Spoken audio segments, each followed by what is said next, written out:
Well, I have studied many conspiracy theories in my life, and the absolute worst one I've ever heard is the official version of 9/11. We were told that 19 Muslim fanatics somehow bypassed our $40 billion defense system, hijacked 4 planes simultaneously, causing their transponders to go off almost at the exact same time. We're totally lost from FAA radar, not to mention satellite radar and NORAD radar, made their way to New York and crashed into 2 prominent landmarks, the 2 towers of the World Trade Center. And then another one crashed into the Pentagon. And then another one crashed in Pennsylvania. And all of this under the direction of a Muslim cleric hiding in a cave in Afghanistan with a computer. Now, if that isn't about the craziest conspiracy theory I ever heard, and yet that is what we are expected to accept as the legitimate version of what happened on 9/11. But as anyone who studied the facts knows, there's too many gaps in that whole story. The evidence points to something much larger than that. First, we start with war game exercises. Vigilant Warrior, Vigilant Guardian. For more than a year, no one even knew that these war game exercises were being conducted on the morning of 9/11. And when it began to circulate on the internet, the response seemed to be, this is some sort of internet hoax. And yet, when Richard Clarke, who was then the counterterrorism chief, published his book, he, within 6 pages, talked about the war games exercises. He contacted General Myers of NORAD and said, we have planes hijacked, you have interceptors in the air. And the first thing Myers said was, well, is this real or is this the war games? The FAA had as many as 22 images on their radar screens that were false software images simulating hijacked planes. Our normal interceptors had training ammunition and were off into Canada, off over the Atlantic, here, there, and everywhere. And it was because of these war game exercises that the hijackers were able to penetrate our normal defense system and cause the havoc that they did on 9/11. And yet there's been very little or no mention of this. Why? Because the National Security Agency intercepted a message from Mohammed Atta, who we are told was the leader of the hijacks, the day before, in which he said, the match is about to begin. Tomorrow is 0 hour. Notice he didn't say the jihad or the operation or the attack. He said the match. The games begin tomorrow, and that's 0 hour. Now, if the public in the United States had no idea of these war games, how did the hijackers know to coordinate their attacks with these war game exercises? And there's only one explanation. This was an inside job. They had inside information. And then it just goes on and on from there.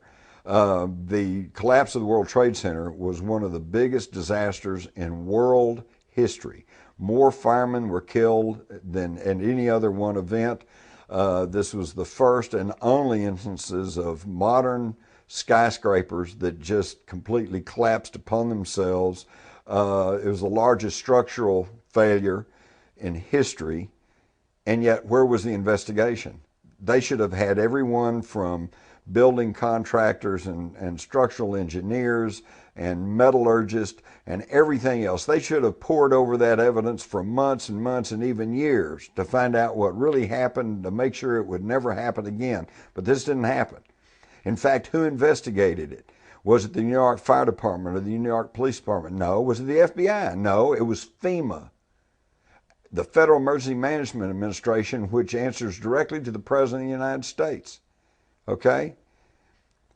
And what did they do? They employed 26 engineers and then would not even let them look at all the evidence or look at all the buildings involved. And they had to give out a pretty tepid report. Then they took the steel, which should have been studied from hell to breakfast, to find out how that could have collapsed even under intense fires, and it was all shipped overseas. Blatant destruction of evidence. But at the key of that, of the World Trade Center, lies not the Twin Towers. There's been too much, hired experts on every side claiming this, that, and the other thing. What you have to look at is Building 7. Building 7 was nestled between the Verizon building, the U.S. Post Office, across the street from the World Trade Center complex, and between Building 5 and 6 was between Building 7 and the Twin Towers. And this was a 47-story steel and concrete structure, and at about 5:20 on the afternoon of September the 11th, no planes hit this building, but it caved in on itself and totally collapsed into its own footprint. So perfectly that it did very little damage to the Verizon building or the U.S. Post Office. Larry Silverstein, the lessor of the World Trade Center, said on public television that he didn't want any more loss of life. He was afraid that there could be a problem. So he told them to pull it. And he stood there while they pulled it. Pulling it is an industry jargon for a controlled demolition. And that's exactly what happened to Building 7. The commander of the New York Fire Department, in talking about Buildings 5 and 6 that were so heavily damaged, said we had to pull them. And they blew down those buildings too.